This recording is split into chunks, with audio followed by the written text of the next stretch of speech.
କହିବେ କାଲି ଯେଉଁ ନନା ଆରେଷ୍ଟ ହୋଇଛନ୍ତି ଏବଂ ବହୁତ କଣ୍ଟ୍ରୋଭର୍ସି ଭିତରେ ଅଛନ୍ତି ଘମାଗଡ଼ ପିକ୍ଚରକୁ ନେଇ କିମ୍ବା ଏଇ ଯେଉଁ ଶିବ ତାଣ୍ଡବକୁ ନେଇ ତାଙ୍କ ବାକ୍ଚାତୁରରେ ବହୁତ ପ୍ରକାର ଅଶ୍ଳୀଳତା ରହୁଛି ବୋଲି ସମସ୍ତେ ଅଭିଯୋଗ କରୁଛନ୍ତି ଏବଂ ସମଗ୍ର ଇଣ୍ଡଷ୍ଟ୍ରି ତାଙ୍କ ପଛରେ ପଡ଼ିଯାଇଛନ୍ତି କିଛି ସାମ୍ବାଦିକ ପଡ଼ିଯାଇଛନ୍ତି କିଛି ଲେଖିକା ପଡ଼ିଯାଇଛନ୍ତି ସେ ବାବଦରେ କ'ଣ କହିବେ?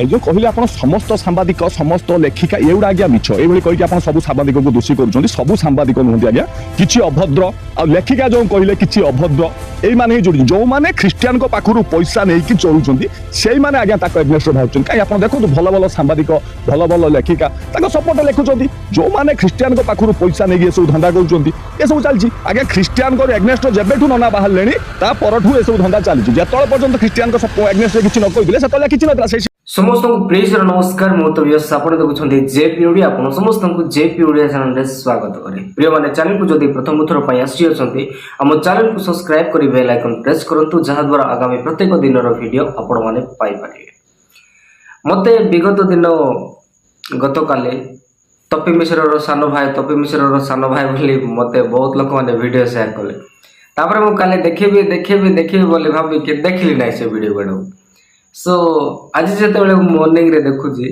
से आउ गोटे स्टेटमेंट दौरान ख्रीस्टियन मानक माने ख्रीस्टियन माने प्रलोभन दियते टंका दे कन्वर्ट कराती जे प्रकार तपी मिश्र थिले आउ से कहूले वर्तमान से जेल भीतर को जाइछंती तांकर सान भाई मध्य सेम कैटेगरी लोक माने मु भावुଥିଲି तार कम से कम सान भाई कि किए भणी मारी थे से माने कम से कम एमती धर्म विरोधी ही नथिबे से माने मध्य ख्रिस्टियन विरोधी बोले जना पड़ला सो से जहाँ किसी भी होना कहीं माने यही व्यक्ति भी समस्त ऊपर गोटे आलिगेशन लगाउछंती समस्त लोक माने जो माने पत्रकार माने जो माने न्यूज रिपोर्टर माने ख्रिस्टियन मान को सपोर्ट करी वीडियो बनाउछंती से माने समस्त ख्रिस्टियन मान को ठारो टंका पाउछंती तापर एनीवे आ गोटे विषय से कहउछंती जे लेखिका जो लेखिका तपी मिश्र को जेल रे पुरे दिला केस कर देला माने तांको को मध्य कहउछंती जे से मध्य माने ख्रिस्टियन मान को ठारो टंका नै छन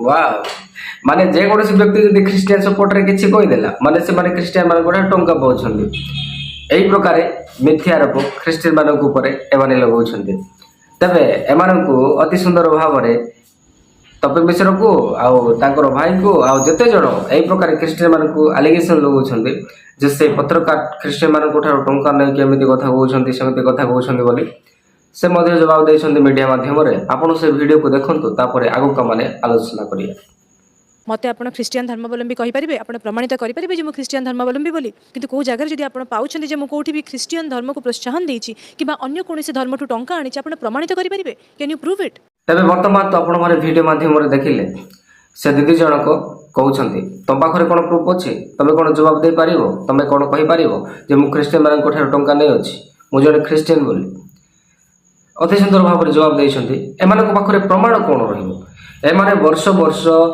धरी ख्रिस्टियन मान ऊपर प्रलोभन टंका देकी धर्म परिवर्तन करिवार एमाने आरोप लगाउछंती सेठीर जदि प्रमाण एमाने देई पारुनांती आपन को कोन प्रमाण देबा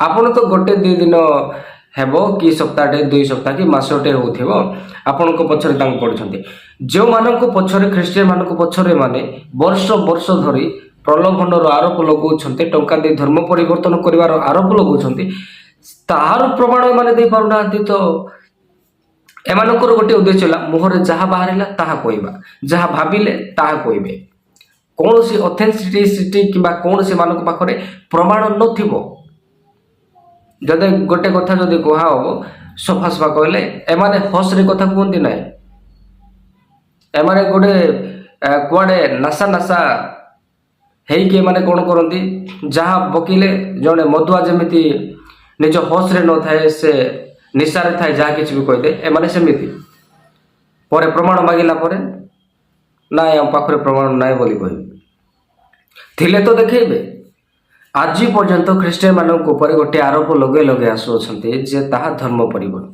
काय प्रमाण काय अछि किछि नाय खाली लगेबे आ गोटे विषय तार तपी मिश्र सान भाई मध्य कहउछंती जे टंका दउछंती अछि प्रमाण विगत दिन एते बड़ कंट्रोवर्सी ला ख्रिस्टियन मान को नै जे प्रलोभन दे ख्रिस्टियन करूछंती ଆଉ କିଛି ଲୋକମାନଙ୍କୁ ପ୍ରମାଣ ନିମନ୍ତେ ଆଣିଥିଲେ। ସ୍ପେଶିଆଲି ସେମାନେ ହିଁ ଆଣିଥିଲେ। ଏମାନେ ହିନ୍ଦୁରୁ ଖ୍ରୀଷ୍ଟିଆନ ହେଇଥିଲେ ଆଉ ପୁଣି ଘର ବାପସି କରୁଛନ୍ତି ବୋଲି ନ୍ୟୁଜରେ ମିଡ଼ିଆରେ ଦେଖିଲେ। ସେମାନେ ତ କହିଲେ ନାହିଁ ଆମକୁ ଟଙ୍କା ଦିଆଯାଇଥିଲା ବୋଲି। ଏହା ତ ମିଛ ଅଟେ। ଖ୍ରୀଷ୍ଟିଆନ ମାନଙ୍କୁ ମିଛର ଆରୋପ ଲଗାଉଛନ୍ତି। ଯେଉଁମାନେ ପୁନର୍ବାର ହିନ୍ଦୁ ହେଉଛନ୍ତି ସେମାନେ ସୁଦ୍ଧା କବୁଲ କରୁନାହାନ୍ତି। ସେମାନେ ସୁଦ୍ଧା କହୁନାହାନ୍ତି ଯେ ଆମକୁ ଟଙ୍କା ମିଳିଥିଲା ବୋଲି।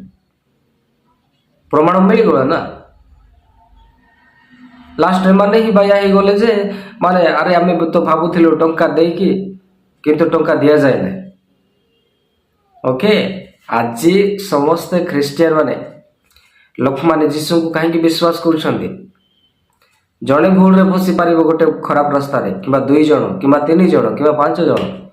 ସମଗ୍ର ପୃଥିବୀର ଲୋକମାନେ ଆଜି ଯୀଶୁଙ୍କୁ ବିଶ୍ୱାସ କରନ୍ତି। ଜାଣିଛନ୍ତି ୱାର୍ଲଡ ପପୁଲେସନ ରିଲିଜନ ହେଲା ଖ୍ରୀଷ୍ଟିଆନ। ଆଉ ଲୋକମାନେ ଏମିତି ପାଗଳ ନୁହନ୍ତି। ଶିକ୍ଷିତ ମାନେ, ସାଇଣ୍ଟିଷ୍ଟ ମାନେ, ଏଜୁକେଟେଡ ମାନେ, ବଡ଼ ବଡ଼ ଜ୍ଞାନୀ ମାନେ ପ୍ରଭୁ ଯୀଶୁଙ୍କୁ ନାମରେ ସେମାନେ নত ହୁଅନ୍ତି। ଆଉ ସେମାନେ ପ୍ରଭୁ ଯୀଶୁ ଖ୍ରୀଷ୍ଟଙ୍କୁ ବିଶ୍ୱାସ କରନ୍ତି। ଏହି ବିଷୟ ଜାଣି ରଖିବା ଦରକାର। ଆଉ ଜଣେ ବ୍ୟକ୍ତି ସେ କ'ଣ କହୁଛନ୍ତି, ଏ ବି ବୋଧେ ତପିର ଖାନଦାନର ବୋଧେ, ମୁଁ ଭାବି ପାରୁନି।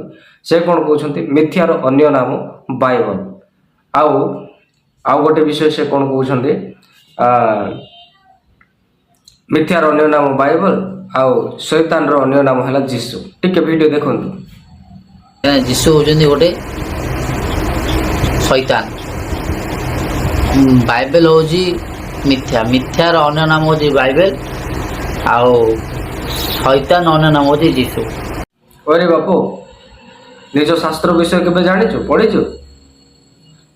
ପଢ଼ିନଥିବୁ ତୁ। ତମ ହିନ୍ଦୁ ଧର୍ମଶାସ୍ତ୍ରରେ କେତେଟା ଗ୍ରନ୍ଥ ବୋଲି ପଚାରିବି, ତୁ ପ୍ରଶ୍ନର ଉତ୍ତର ଦେଇପାରିବୁନି। ତାପରେ ତମର ଭଗବାନ କିଏ ବୋଲି କହିଲେ ତୁ ଗୋଟେ ଜବାବ ଦେଇପାରିବୁ ନାହିଁ। ତୋ ପାଖରେ ଏଇଟା ମଧ୍ୟ ଜବାବ ନାହିଁ। ତୁ ନିଜେ ଭାବେ, ତୁ ଶୈତାନକୁ ପୂଜା କରୁଛୁ ନା ଆଉ କାହାକୁ? ଯଦି ଗୋଟିଏ ପରମେଶ୍ୱରଙ୍କୁ ବିଶ୍ୱାସ କରୁଛୁ, ଯିଏ ଜଗତର ସୃଷ୍ଟିକର୍ତ୍ତା, ତାର ନାଁ କ'ଣ? ଆମେ ଜଣେ ପରମେଶ୍ୱରଙ୍କୁ ବିଶ୍ୱାସ କରୁ। ବୁଝିପାରିଲୁ? ଆଉ ତୁ ଯୀଶୁଙ୍କୁ ଯେଉଁ ଶୈତାନ କହୁନୁ, ତୁ ଭାବି ଚିନ୍ତି କଥା କହିବୁ। ପରମେଶ୍ୱରଙ୍କ ବିରୁଦ୍ଧରେ କଥା କହିବା କେତେ ଆପଣଙ୍କ ଜୀବନରେ ବିପଦ, ତାହା ତମେ ଜାଣିନ। ଯେଉଁମାନେ ବି ଯୀଶୁଙ୍କ ବିରୁଦ୍ଧରେ ଯାଇଛନ୍ତି, ସେମାନଙ୍କ ଜୀବନରେ ସମସ୍ୟା ଆସିଅଛି। ସାମ୍ନା କରିପାରିବୁ ତ?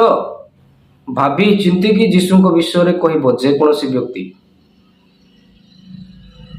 ପରମେଶ୍ୱରଙ୍କ ବିରୁଦ୍ଧରେ ଯେଉଁମାନେ ଯାଆନ୍ତି, ସେମାନଙ୍କୁ ପରମେଶ୍ୱର ଛାଡ଼ିବେ ନାହିଁ। ଯଦି ମନ ଫେରାଇବେ, କ୍ଷମା ପ୍ରାର୍ଥନା କରିବେ ତ ଠିକ୍ ଅଛି।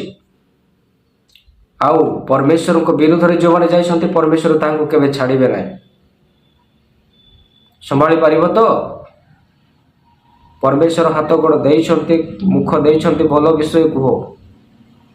ଯାହା ପାଇଲେ ତାହା ଗୋପି ଚାଲିବା ତାହା ନୁହେଁ। ମନୁଷ୍ୟ ବିରୁଦ୍ଧରେ ଯାହା କିଛି ବି କହିବ, କିନ୍ତୁ ପରମେଶ୍ୱରଙ୍କ ବିରୁଦ୍ଧରେ ନୁହେଁ। ହାତ ଗୋଡ଼ 2 ଦିନରୁ ବେଣ୍ଡ କରିଦେବେ। ଯେଉଁ ପରମେଶ୍ୱର ତୁମକୁ ସୃଷ୍ଟି କରିଛନ୍ତି, ଯେଉଁ ପରମେଶ୍ୱର ହାତ ଗୋଡ଼ ଦେଉଛନ୍ତି, ତାହା ଅନୁସାରେ ତୁମେ ଚାଲିଛ। ନଚେତ୍ ପରମେଶ୍ୱରଙ୍କ ଦୃଷ୍ଟିରେ ତୁମେ ଧୂଳି, ମିଟି, ହାଡ଼ ସବୁ ଧୂଳି ସାତ ହେଇଯିବ। ସେ ପରମେଶ୍ୱରଙ୍କ ପଛରେ ପଙ୍ଗା ପଡ଼ିବ ନାହିଁ। ଯଦି ପରମେଶ୍ୱରଙ୍କ ପଛରେ ପଡ଼ିବ, ତୁମ ଜୀବନରେ ବହୁତ ମହଙ୍ଗା ପଡ଼ିବ। ଏ ବିଷୟ ଭାବିଥିବ। ଅନେକ ବିରୋଧୀମାନେ ଆସିଲେ, ଅନେକ ଧୂଳି ସାତ ହେଇଗଲେ। ଆଜି ପ୍ରଭୁ ଯୀଶୁ ଖ୍ରୀଷ୍ଟ ଆଜି ମଧ୍ୟ ପ୍ରଚାରିତ। ଯେଉଁ ପରମେଶ୍ୱର ସମଗ୍ର ପୃଥିବୀର ଲୋକଙ୍କ ପାଇଁ, ସେମାନଙ୍କୁ ପାପରୁ ମୁକ୍ତି ଦେବା ପାଇଁ ନିଜ ଜୀବନରେ କ୍ରୁଶରେ ବଳିଦାନ କଲେ, ନିଜର ପବିତ୍ର ରକ୍ତକୁ ଝରାଇଲେ ଆମକୁ ମୁକ୍ତି ଦେବା ପାଇଁ, ତାହାଙ୍କର ରକ୍ତ ଆଜି ମଧ୍ୟ ସାକ୍ଷ୍ୟ ଦିଏ ଯେ ସେ ଜୀବନ୍ତ ଓ ସତ୍ୟ ପରମେଶ୍ୱର ଅଟନ୍ତି। ଜଗତର କୋଣ କୋଣ ନୂଆ ଲୋକମାନେ, ହିନ୍ଦୁ ଲୋକମାନେ, ମୁସଲିମ, ଜୈନ, ଶିଖିସମ, ବୁଦ୍ଧିଷ୍ଟ ଲୋକମାନେ, ଏଥିଷ୍ଟ ଲୋକମାନେ ସମସ୍ତେ ଆଜି ମଧ୍ୟ ସାକ୍ଷ୍ୟ ଦିଅନ୍ତି ସେ ଯୀଶୁଙ୍କ ରକ୍ତରେ। ସେ ରକ୍ତରେ ଉଦ୍ଧାର ଓ ପରିତ୍ରାଣ ଅଛି ବୋଲି ଅନ୍ୟମାନଙ୍କ ଅନ୍ତର ଦେଇ ସେ ରକ୍ତ ଆଜି ମଧ୍ୟ ସାକ୍ଷ୍ୟ ଦେଉଅଛି। ସେହି ପ୍ରକାର ପରମେଶ୍ୱରଙ୍କ ପଛରେ ପଡ଼ନ୍ତୁ ନାହିଁ। ଆଉ ପରମେଶ୍ୱରଙ୍କ ହାବୁଡ଼ାରେ ଯେଉଁଦିନ ପଡ଼ିବ, ବଞ୍ଚିବା ମୁସ୍କିଲ ହେଇଯିବ। ଆଉ ଆମେ ଖ୍ରୀଷ୍ଟିଆନ ଏତେ କଥା କହିଲା ପରେ ମଧ୍ୟ ଆମେ ତୁମ ଉପରେ କୌଣସି ଆକ୍ସନ୍ ନେଇନୁ। ଯଦି ଆମ କୌଣସି ଖ୍ରୀଷ୍ଟିଆନ ଯଦି ହିନ୍ଦୁ ଦେବାଦେବୀଙ୍କ ବିଷୟରେ କାହା କ'ଣ କିଛି କହିଥାନ୍ତା, ଶୈତାନ କହିଥାନ୍ତା, ଆଜି ପର୍ଯ୍ୟନ୍ତ କେତେ କ'ଣ ବିଷୟ ଘଟିଥାନ୍ତା। ବୁଝିପାରୁଛନ୍ତି? ଆମେ ଧର୍ମକୁ ନେଇ ନିଜ ପରମେଶ୍ୱରଙ୍କୁ ନେଇ ଯୁଦ୍ଧ କରିବା ଲୋକ ନୁହେଁ। ଆମ ପାଇଁ ଯୁଦ୍ଧ କରିବା ପରମେଶ୍ୱର ଅଟନ୍ତି। ଆମେ ପରମେଶ୍ୱରଙ୍କୁ ବିଶ୍ୱାସ କରୁ, ନିଜ ବଳ ଓ ନିଜ ବୁଦ୍ଧି ଓ ବିବେକରେ ନୁହେଁ। We trust in one living God. ଆମେ ସତ୍ୟ ପରମେଶ୍ୱରଙ୍କ ଉପରେ ବିଶ୍ୱାସ କରୁ। ବୁଝିପାରିଲେ? ପ୍ରିୟମାନେ, ଏହି ଭିଡ଼ିଓ ମାଧ୍ୟମରେ ମୁଁ ପ୍ରତ୍ୟେକଙ୍କୁ କହିବା ପାଇଁ ଚାହିଁବି, ବାଇବଲକୁ ପଢ଼ନ୍ତୁ। ଯଦି ଆପଣ ଯୀଶୁଙ୍କ ବିଷୟରେ ଜାଣିବା ପାଇଁ ଚାହୁଁଛନ୍ତି, ବାଇବଲ ଆପଣଙ୍କୁ ପ୍ରମାଣିତ କରିବ ଯୀଶୁ ଖ୍ରୀଷ୍ଟ କିଏ। ୟାର ତାହାର କଥା ଶୁଣି ଆପଣମାନେ ସମୟକୁ ବିଶେଷ କରି ଖରାପ କରନ୍ତୁ ନାହିଁ, ବରଂ ଜୀବନ ଥାଉ ଥାଉ ଯୀଶୁଙ୍କ ବିଷୟରେ ଜାଣନ୍ତୁ ଓ ବାଇବଲକୁ ପଢ଼ନ୍ତୁ। ମୁଁ ବି ଜଣେ ହିନ୍ଦୁ ପରିବାରରୁ ଆଜି ମୁଁ ଯୀଶୁଙ୍କର ପ୍ରଚାର କରୁଅଛି। ଆଉ ମୁଁ ନିଶ୍ଚିନ୍ତ ଏହା ଆପଣଙ୍କୁ କହିପାରିବି ଯେ ବାଇବଲ ପଢ଼ିଲା ପରେ ଆପଣ ଜାଣିବେ ଯୀଶୁ କିଏ, ଜଗତର ସୃଷ୍ଟିକର୍ତ୍ତା କିଏ, ଆଉ ଆପଣଙ୍କୁ ପରମେଶ୍ୱର କାହିଁକି ସୃଷ୍ଟି କଲେ। ସୋ ଆଜିର ଏ ଭିଡ଼ିଓକୁ ଏତିକିରେ ସମାପ୍ତ କରୁଅଛି। ଆପଣମାନଙ୍କ ମଧ୍ୟରୁ କେହି ଯଦି ଆମମାନଙ୍କୁ ସେବା କାର୍ଯ୍ୟରେ ସପୋର୍ଟ କରିବା ପାଇଁ ଚାହୁଁଛନ୍ତି, ଦେଇଥିବା ଫୋନ୍ ପେ ମାଧ୍ୟମରେ ଆପଣମାନେ ଆମମାନଙ୍କୁ ସପୋର୍ଟ କରିପାରିବେ। Thank you so much. God bless you. ସମସ୍ତଙ୍କୁ ପ୍ରେଜ୍ ଦ ଲର୍ଡ।